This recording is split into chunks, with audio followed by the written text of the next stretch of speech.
2BR02B by Kurt Vonnegut Jr. Everything was so perfectly swell. There were no prisons, no slums, no insane asylums, no cripples, no poverty, no wars. All diseases were conquered, and so was old age. Death, barring accidents, was an adventure for volunteers. The population of the United States was stabilized at 40 million souls. One bright morning in Chicago, lying in hospital, was a man named Edward K. Welling, Jr., waited for his wife to give birth. He was the only man waiting. Not many people were born a day anymore. Welling was 56, a mere stripling in a population whose average age was 129. X-rays had revealed that his wife was going to have triplets. The children would be his first. Young Welling was hunched in a chair. His head in his hand, he was so rumpled, so still and colorless, as to be virtually invisible. His camouflage was perfect, since the waiting room had a disorderly and demoralized air too. Chairs and ashtrays had been moved away from the walls. The floor had been paved with splattered drop cloths. The room was being redecorated. It was being redecorated as a memorial to a man who had volunteered to die. A sardonic old man, about 200 years old, sat on a stepladder, painting a mural he did not like. Back in the days when people aged visibly, his age would have been guessed at about 35 or so. Aging had touched him that way much before a cure for aging was found. The mural he was working on depicted a very neat garden. Men and women in white, doctors and nurses, turned the soil, planted seedlings, sprayed bugs, spread fertilizer. Men and women in purple uniforms pulled up weeds, cut down plants that were old and sickly, raked leaves, carried refuse to trash burners.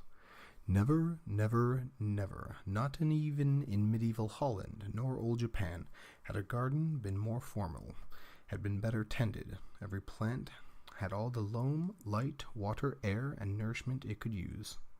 A hospital orderly came down the corridor, singing under his breath a popular song. "If you don't like my kisses, honey, here's what I will do. I'll go see a girl in purple. Kiss this sad world, toodle-you. If you don't want my loving, why should I take up all this space? I'll get off this old planet. Let my sweet baby have my place." The orderly looked in at the mural and at the muralist. "It looks so real," he said. "I can practically imagine I'm standing in the middle of it." "What makes you think you're not in it?" said the painter. He gave a satiric smile. "It's called the happy garden of life, you know." "That's good of Dr. Hitz," said the orderly. He was referring to one of the male figures in white, whose head was the portrait of Dr. Benjamin Hitz, the hospital's fed obstetrician. Hitz was a blindingly handsome man. "A lot of faces still to fit in," said the orderly. He meant that a lot of the faces of many of the figures in the mural were still blank. All blanks were to be filled in with portraits of important people, of either hospital staff or from the Chicago office in the Federal Bureau of Termination. "Must be nice to be able to make pictures that look like something," said the orderly. The painter's face curdled with scorn. "You think I am proud of this daub?" he said. "You think this is my idea of what life really looks like?" "What's your idea of what life really looks like?" said the orderly. The painter gestured at a foul drop-cloth. "There's a good picture of it," he said. "Frame that, and you'll have a picture of a damn sight more honest than this one." "You're a gloomy old duck, aren't you?" said the orderly. "Is that a crime?" said the painter. The orderly shrugged. "If you don't like it here, Grandpa," he said. And he finished that thought with the trick telephone number that people who didn't want to live anymore were supposed to call. The 0 in the telephone number he pronounced not. The number was 2B are not to be. It was the telephone number of an institution whose fanciful sobriquets included Automat, Birdland, Cannery, Catbox, Delouser, Easy Go, Goodbye Mother, Happy Hooligan, Kiss Me Quick, Lucky Pierre, Sheep Dip, Warring Blender, Weep No More, and Why Worry? To be or not to be was the number of the municipal gas chamber of the Federal Bureau of Termination. The painter thumbed his nose at the orderly. "When I decide it's time to go," he said, "it won't be at the sheep dip." "A do-it-yourselfer, eh?" said the orderly. "Messy business, Grandpa. Why don't you have a little consideration for the people who have to clean up after you?" The painter expressed an obscenity, his lack of concern for the tribulations of his survivors. "The world could do with a bit more mess, if you ask me," he said. The orderly laughed and moved on. Welling, the waiting father, mumbled something without raising his head, and then he fell silent again. A coarse, formidable woman strode into the waiting room on spike heels. Her shoes, stocking, trench coat, bag, and overseas cap were all purple. The purple the painter called the color of grapes on Judgment Day.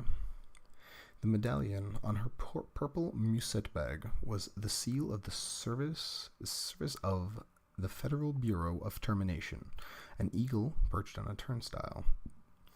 The woman had a lot of facial hair, an unmistakable mustache, in fact. A curious thing about the gas chamber hostesses was no matter how lovely and feminine they were when recruited, they all sprouted mustaches within 5 years or so. "Is this where I'm supposed to come?" she said to the painter. "That would depend on what your business was," he said. "You aren't about to have a baby, are you?" "They told me I was supposed to pose for some picture," she said. "My name's Leora Duncan." She waited.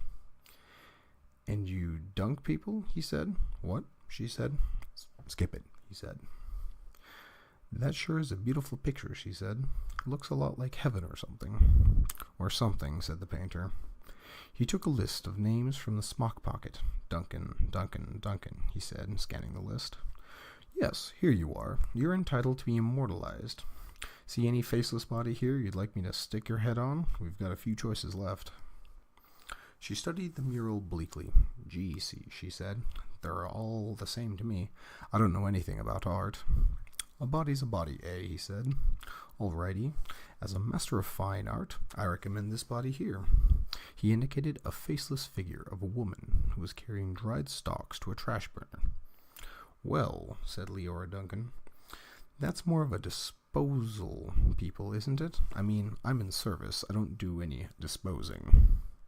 The painter clapped his hands in mock delight. "You say you don't know anything about art, and then you prove in the next breath that you know more about it than I do. Of course the sheaf carrier is wrong for a hostess. A sniper, a pruner, that's more your line." He pointed to a figure in purple who was sawing a dead branch from an apple tree. "How about her? Do you like her at all?" "Gosh," she said. She blushed and became humble. That puts me right next to Dr. Hitz." "That upsets you?" he said. "Good gravy, no," she said. It's just such an honor." "Ah, you admire him," he said. "Who doesn't admire him?" she said, worshipping the portraits of Hitz. It was a portrait of a tanned, white-haired, omnipotent Zeus, 240 years old. "Who doesn't admire him?" she said again. "He was responsible for setting up the very first gas chamber in Chicago." "Nothing would please me more," said the painter, "than to put you next to him for all time, sawing off a limb.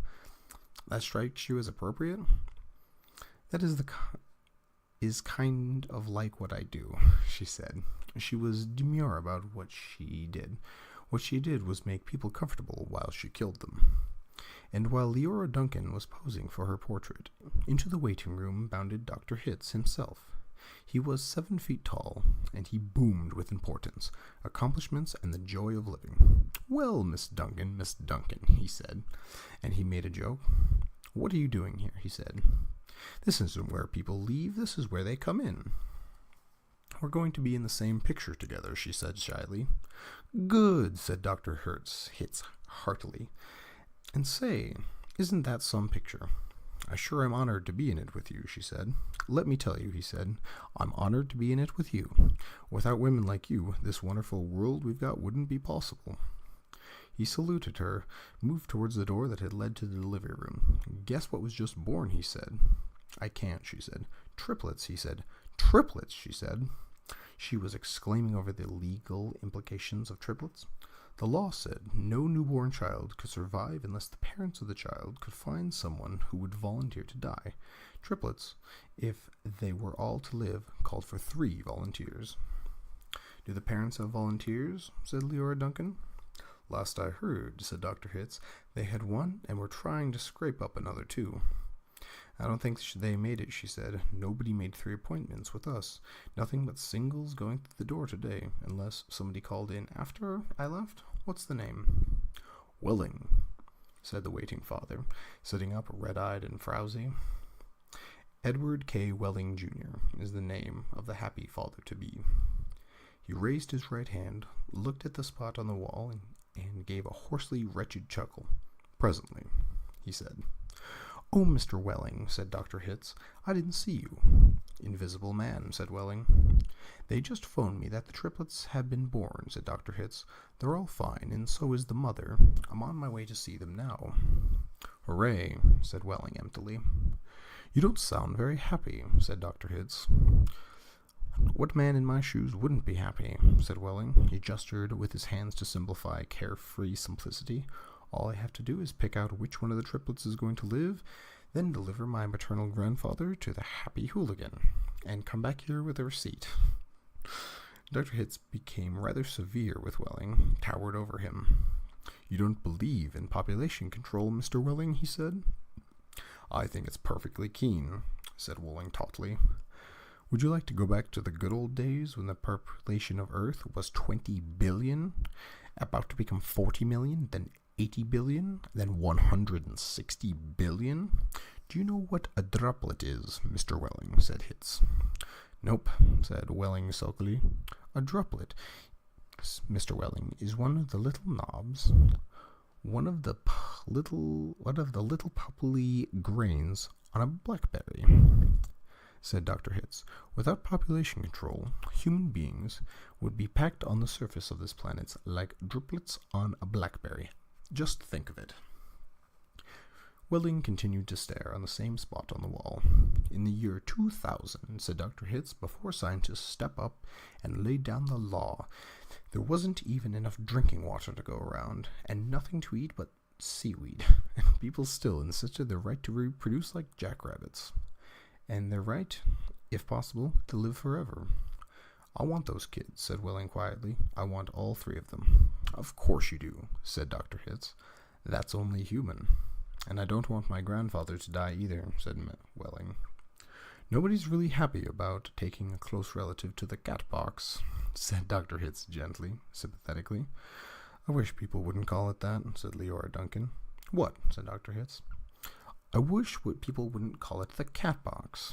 And things like that, she said. It gives people the wrong impression. You're absolutely right, said Dr. Hitz. Forgive me. He corrected himself and gave the municipal gas chambers their official title, a title which no one ever used in convention. I should have said that ethical suicide studios, he said.